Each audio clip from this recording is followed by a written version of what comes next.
This little light of mine, I'm gonna let it shine. This little light of mine, I'm gonna let it shine. That little light of yours, you gotta let it shine. That little light of yours, you got to let it shine. Let it shine.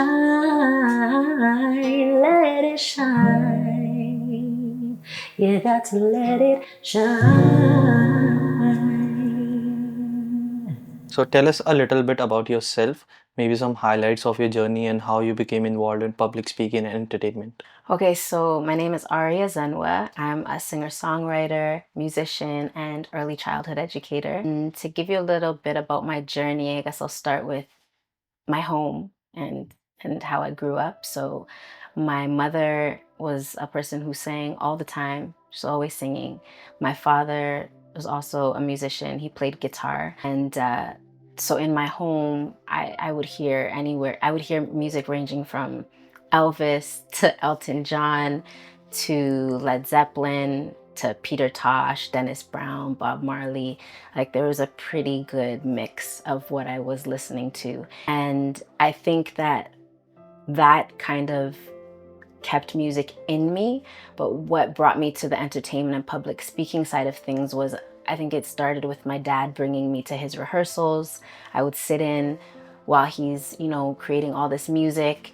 And I think that subconsciously kind of seeped into me. And when he would have his jam sessions, he would always be calling me, come on, come to the mic, come to the mic. And I was really shy. I was really shy. Like I didn't like the spotlight. I didn't like all the attention on me. And he would always call me and say, come sing on the mic, sing on the mic. And reluctantly I would go and start singing on the mic. My older sister, who I later started to join a band with, we were a duo together. She was more the one that would be like, here I am, this is me. And I'd be kind of the shyer one. But I think that in doing it over and over again, with my dad pulling me on board, I started writing songs from a very young age, little simple songs, mostly about nature. And as I got into high school, I went into a band with 3 other vocalists. Was there 3 of us? Oh my gosh, this is horrible.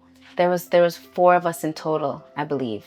Jeez, that's awful that I don't remember it all. But yes, we were in a band. I was in the duo with my sister, and still very shy. If you see me on stage, my knee might be shaking. But after doing it over and over again, I got comfortable, and it became something that I loved doing it, not just listening to music, but performing it, engaging with the crowd, getting that kind of reciprocal vibe and energy. It started to become like this rush that I really love doing. And so that's a little bit about how I came to kind of getting on stages in front of people. And in doing that, I guess I would get to go overseas and travel and do music. I would get asked to host events.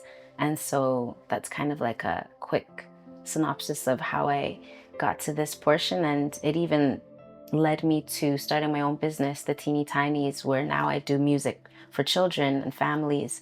And so it's really grown into this really beautiful thing. And I'm so grateful that my path has led me to be able to share my passion with children and adults and help, inspire, empower, excite people about life and music. Okay, so we are going to talk about challenges. Can you discuss any challenges you have faced in your career and how you have overcome them? Yeah, challenges in my career. Well, I will say that I'll start with myself first. I did have a lot of imposter syndrome. I didn't feel like I necessarily meant I was good enough to be on stages. As I became more experienced, and I would be on stages with people that I remember looking up to in the audience, and now I'm on the stage and I was like, am I really supposed to be beside this? This is who I used to watch when I was just starting my music. So I had that imposter syndrome where I was like, am I really supposed to be here? Like while I'm on the stage, it's happened to me. And it's like, you got to keep that, present, engaged, I'm here. And how did I overcome that? I overcame that by just reminding myself that If I wasn't supposed to be here, I wouldn't be here. I must have done something correct and valuable and worthy to be here. Otherwise, I wouldn't just be here, because not everybody gets to be on these stages and work with some of the musicians and artists that I've got to work with. So I just remind myself that, hey, if you're there, there's a reason you're there. It didn't just happen on a whim. So I remind myself, hey, I've put in some work. I've built up some experience under my belt, and I can do this. And then I just dive in. And when someone in the audience or someone that I work with then gives me a compliment, I no longer deflect it. I say, you know what, let me just absorb that in. And I say thank you. And I hold that for the next time that I'm having that kind of feeling as a gem to remind myself. So that's one challenge that I've had. Another challenge, I guess, would be just the music industry. Growing up in it, it was very male dominant. And I think we've heard this story a lot of times. It was very male dominant. So just having to kind of maneuver and be wise about the interactions that you're having, and making sure that it's very clear that I'm doing business and this is not about any type of attraction or anything like that, because it happens.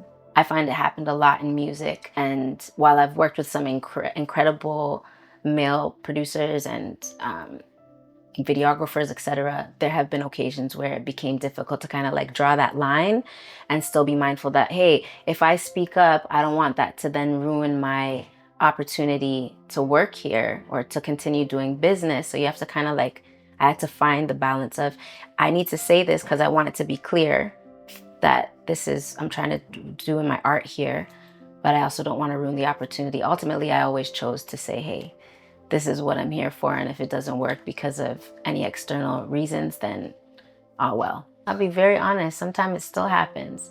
But I've learned that I force myself through it. Even though it's uncomfortable, I force myself through it because I remind myself, just like how we store the memories of the things people have said or the things that we've told ourselves that wasn't negative, we store those kind of like in a little bag that we carry with us.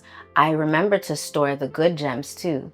I store the good gems so that it's like, okay, well, I've had enough out of this bag here. Let me go in my positive gem bag and get that stuff out to help pump me up, so that I remember not just the bad things or the negative things that weren't helpful, but also the good things.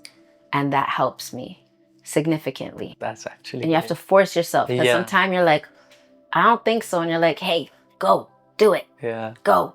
Yeah, you have to practice and every you do day. it, Yeah. even though you're like, oh, this is so uncomfortable. You do it. What are some societal barriers you have experienced and overcome growing up? Some societal barriers. Oh, well, I remember being in elementary school, specifically in grade 7 and 8. Grade 7 and 8's like it's a little challenging because you're learning who you are a lot. Like, throughout your whole life, you're always learning. But I mean, I think grade 7 and 8 is a really profound age where you're really trying to distinguish who I am within this societal realm. Who am I among my peers? And I remember in grade 7 and 8, I was in a school, a Catholic school that was attached to a public school.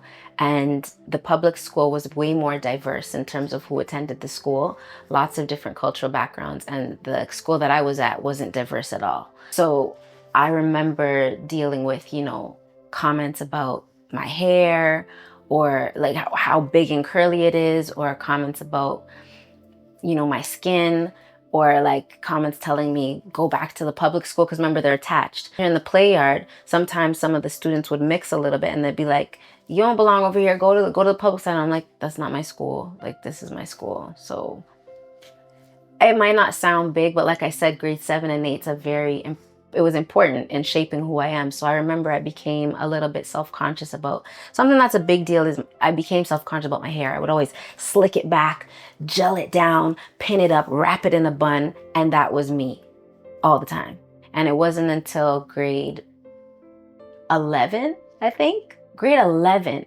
So that's 7, 8, 9, 10, 11. That's a long time. Yeah. Grade 11, when I had, I don't know, through dealing with some things, I started to love my hair, and I would make it big and curly and like even pick it out to make it even bigger. And I would put it in like 2 clips and afros and braids and twists. And it felt really good to like feel good about it. Yeah. And I make sure that when I do even like I said, I started doing music for children too. I consciously make sure that I keep my hair out and curly, because I would even straighten it when I was younger. Straighten it because people would tell me, you look more beautiful when it's straight. Why don't you straighten it more often? Why don't you do these? And so those are some societal barriers that I think kind of significantly hit me a bit. And also being born from, my father's Scottish and my mother's Jamaican. And so there were some times where it was like, I don't necessarily feel like I fit in over here. And I felt more connected to like my Jamaican roots. But even there was, in high school, it was like, oh, the light skin and the skin and shades of your skin kind of played a part. And so I kind of had to work through those barriers, because I never felt really connected to my Scottish side, aside from my father. I'm very close with my father.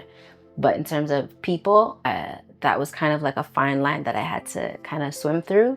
So those were some of the things that I had to go through. You are known for your vibrant personality and infectious positivity. How do you maintain this energy throughout your performances, especially during challenging moments? Yeah, because there's challenging moments for sure. I would say that I'm able to get through it because music has always been like a safe space for me. When I was growing up in my home, it wasn't always the smoothest. And I would find that I could close my bedroom door and put on my music, and it would like heal me in a sense. It could separate me from anything that was happening outside, and I could have a chance to kind of rejuvenate and reconnect with myself. So I was that teenager that would have my headphones on and go for walks all the time. Just let me press play, put my headphones on, and it was my safe getaway. It was my place where I could, some people journal. I journaled, but more of it was like lyrics from music.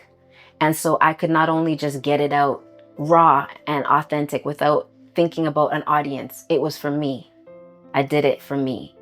And that helped create this relationship with music where it was like, this is my safe space where I can just let it all out. I don't got to think about anyone judging me. It's just for me to just let it all out. I can go walk. I've always loved being outdoors. I can go walk and put my music on, and that was a safe space. So to help me get through the challenging times now, it's like, I know that when I go on stage or I go in front of people, music is still that safe space for me. So even when I'm having a challenging time, music has always been that place to get me through. So now when I go on stage, it's just natural. Whether it's a stage or whether I'm sitting in front of someone, it's just a natural, whoop, I'm in my element. I'm even sometimes more open than I am when people see me just walking or in a classroom or wherever the case may be. They're like, wait a minute, it's like they come to me sometimes like, I didn't even know you were that like outgoing, or because I guess off stage, maybe I'm deemed more reserved a little bit. I don't know, maybe, but that's how I get through it, because music has always been a safe space. And now being a mother, I also think of my children, and I know that I have to get through it and be healthy for my children to be the best mother that I can be. So oftentimes they remind me too, hey, this is challenging, but what's the gem? What's the silver lining? Because there always is one. Even if it's just, hey, I woke up today and I can breathe. Cling to that. If everything else is chaos, but you have breath, that's something you can give thanks for. And remember, let me work through this challenge. Yes. For me, that's what's worked for me. It might not be that easy for everybody else, but that's my story. Okay, many students struggle with confidence in public speaking. What strategies or advice do you offer to help them overcome this challenge? Yeah, so I really like that question. I like that question because a lot of the times I would get hit with like affirmation statements, believe in yourself, just love yourself. You can do it. And while those affirmations are great, I didn't know how to activate it, So what I found was that you just have to do it. That's what I would say. You just have to do it. The more that you do it, even if you're doing it and you're shaking and you're trembling the first few times, that's not going to stay. The more that you do it, you will get more comfortable. So you just got to do it. And that's how you will find that confidence. That's how believe in yourself turns into reality. It's not just, you can say it 10 times in the mirror. I'm a big fan of affirmations, but you also have to attach it with doing it so that over and over again, you'll start feeling more natural. You know, hey, I didn't tremble today. My knee wasn't shaking today. My voice didn't quiver all over the place. And that's not going to come from just affirmations. You have to actually do it. Be uncomfortable. Put yourself in that situation, and then you will get there. And one other tip is I never used to look people in their eye because it made me nervous. If they made a weird kind of face, I'd be like, oh my gosh, does that mean I'm awful? You know, so I would look just above their eyes at their like forehead. I wouldn't look in their face. I would look above, or if it was like a theater, I wouldn't look. I would just look right above in that space there. So it almost looks like I'm looking at you, but I'm not. And that was like a little tip that helped me too. Or I'd pretend I was in my bedroom just singing to my sister. As someone deeply involved in entertainment and public speaking, how do you see the role of education in shaping individual, personal, and professional growth? I think that the more knowledge you have, the more equipped you are to make wise decisions.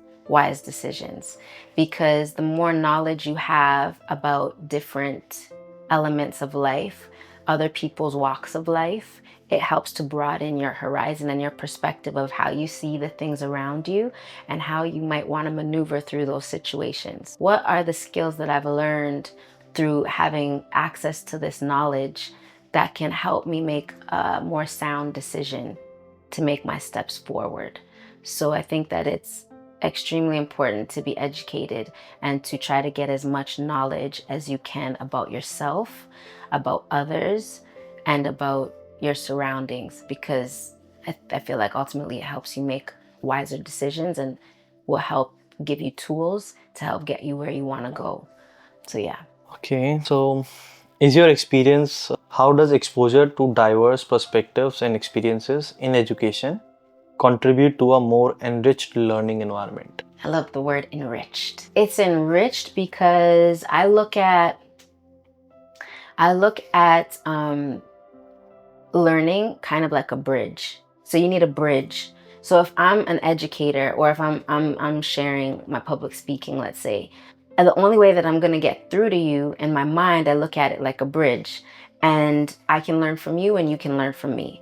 But first we need that bridge. Otherwise, I'm over here and you're over there. Like imagine two mountains and you're yelling across, but you can't really hear because there's all this interference. But you get that bridge and we can come closer to each other and have a conversation. So to build that bridge, having a diverse range or of people, of stories that you hear, people that you see that look different, that means that there's more students or children or people that can relate. And when you can relate, that's like one of the pieces to building the bridge. If it's just this one narrow story, you're not giving a lot of opportunity for these connections to build that bridge. Without that bridge, there's no real quality of communication.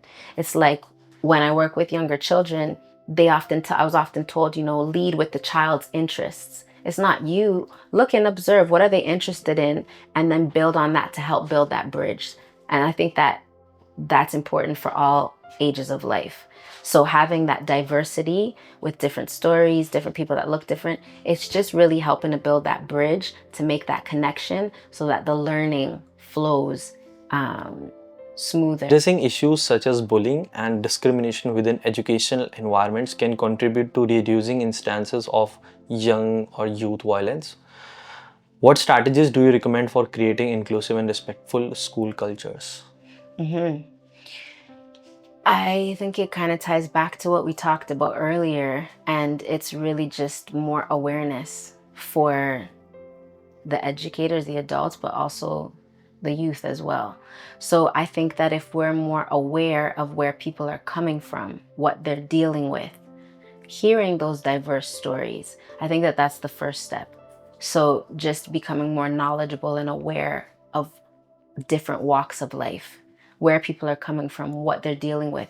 Because I think when you're aware of something, when you're knowledgeable about something, you're less likely to attack it. Because I think that it's easier to attack or come down on someone or lash out when you don't understand where they're coming from. But once you know a little bit about their story, oh, that person grew up like this is what happened to them, that makes sense why they act like that.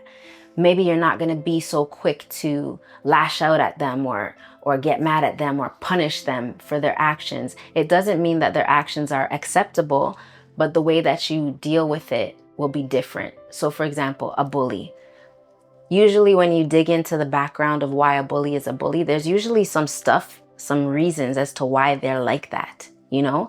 And when you can understand why they're like that, you're more likely to be able to build that bridge to help them heal, to give them some tools to help them heal so that they're not walking around with all that stuff that's making them lash out.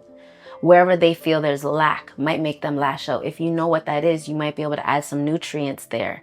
So my first step is just having the awareness and the knowledge to help each other. And a bully, let's say, if you know a little about them, you know how to help them. But even other people, if you know their walks of life, like, hey, wait a minute, everybody doesn't have parents in their household. Oh, wait a minute. There's some people that wake up and they don't have food. Wait a minute. There's some people that wake up and, you know, they got this barrier to deal with and this barrier to deal with. And if you learn more about other people's cultures, I feel like it's more difficult to have violent reactions or lash out when you know more about them. You might be like, oh, that's really cool. Like if you learn about different cultures, you're like, that's strange. Some people might think, oh, that's odd. I've never seen that before, but that's kind of cool. And then now you have a little bridge to that bond. Now we're not just two people yelling at each other. Now it's like, oh, there's something we can relate to. I have something similar like that in my culture, but we call it this, you know? And so there's just connecting those bonds. So ultimately what I'm saying is the more knowledge and awareness that we have about ourselves and others, I feel like that will help tackle some of the roots of bullying. We're more aware of mental issues that are happening. You have to be aware of it before you're able to kind of connect and heal it. You have to be knowledgeable about it. So that would be my first step. And I just want to say, to add on, having the diversity in the mix is a huge part, because that is how you hear those different stories. That is how you see the different people, learn about the different walks of life. You need that variety. It can't just be one thing. It's like, who wants to eat, you know, bland chicken every day? You want to know that there's all these different fruits and vegetables to help me. Okay, so how do you see educational and community-led institutions working hand in hand to create safer and more resilient environments for youth, ultimately reducing the prevalence of youth violence? Yeah, youth violence. I feel like there's a lot of youth, they're dealing with a lot of struggles. And even as adults, we're dealing with it, and we're still trying to learn how to self-regulate our emotions, how to like truly listen to another person, how to truly listen to yourself. So imagine youth who's still really like trying to learn how to get through these really unfair, unfortunate, sometimes situations that have happened to them at a young age, and they don't know what to do with it. And oftentimes that comes out in a violent way. Or if you're not like that, but you're surrounded with it, then you kind of naturally succumb to it as a means of survival, which also happens. So how can we help that? Again, I think it comes back to first learning where they're coming from, and also having more accessibility to things to help them cope. My thing was music. Other people's might be sports, might be art, might be whatever. And not every youth has access to all of these things. Some of them don't even know they exist. They don't even know they exist. That there's something there that could help you come out of the thing you're dealing with that makes you want to be violent. Because I don't think that we're naturally just born wanting to be violent. That's just my personal belief. I think that it comes from a survival mechanism, or it comes from your influence or struggles you're going through. And if we can make sure that they have access to other things where they can put their energy into, where there's other people that can relate to them, I think that that would really help to reduce the violence that we're seeing. Research suggests that involvement in extracurriculars correlates with higher academic achievement. and lower rates of risky behavior. Can you discuss how these activities contribute to keeping youth on a positive trajectory? Yeah, definitely. I grew up doing a lot of extracurricular activities: swimming, gymnastics, track and field. Like, I think I even took a synchronized swimming class. That didn't go too well. But my point is, even now, being a mother and having my children, they're heavily involved in soccer. Myself and my husband, very athletic beings. It helps because you're giving them access to something else, something that's positive, something that's helping them physically. There's studies that show, the more active you are, it boosts your mood. So if you're having access to all these sports that are, even if you're frustrated, let's say, and you're playing basketball or soccer, something that's helping to build your heart rate up, exert some of that energy, that is going to help them, boost their mood and their mental well-being just by being physically active.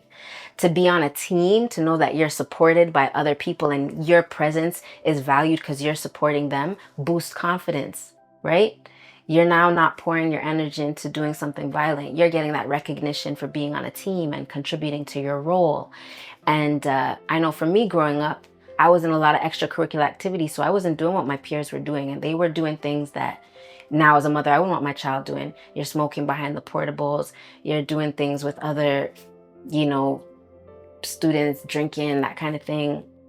Whereas I was like, oh, I gotta go to swim class. If I wasn't going to swim class, would I maybe get caught up hanging out with my friends? Maybe. But I had my swim class, I had this, I had that. And that made me feel good and connected and valued in a positive way. So I definitely am a strong advocate for sports, and I hope that it's always accessible to everyone for all of the reasons that I just shared. Nice. Okay, if you had one piece of advice to give to the next generation of learner, what would it be? One little piece. There's so many things I would say. I would say that I encourage you, or the youth, I would say, I encourage you to seek the answers within yourself before just accepting what the world tells you. Because there's going to be your parents, educators, government, whoever giving you all these answers. And sometimes it can get so noisy that you don't even check in with yourself. What you think is important. It is it's probably the most valuable. And I encourage you to listen to that. Tune it all out. Their answers might be right, but just don't take it because they said it. Maybe do some research. Check your sources. Multiple sources. Does it add up? Oh, that makes sense. Question it. There's nothing wrong with questioning it to get that answer for yourself, right? Get it for yourself. That kind of ties into unlearn, right? Because it's like, I always see, that visual of all the fish swimming this way and the one fish swimming that way. It's not easy to be that one fish, right? But just because they're all there doesn't mean that that's the best way or the right way or the way for you. That could be great for all of them, but it might not be great for you. So check in with yourself. What is it that you want? What answer can you find for yourself? That's very important. So that would be my advice. And listen to it and do it even if it feels uncomfortable.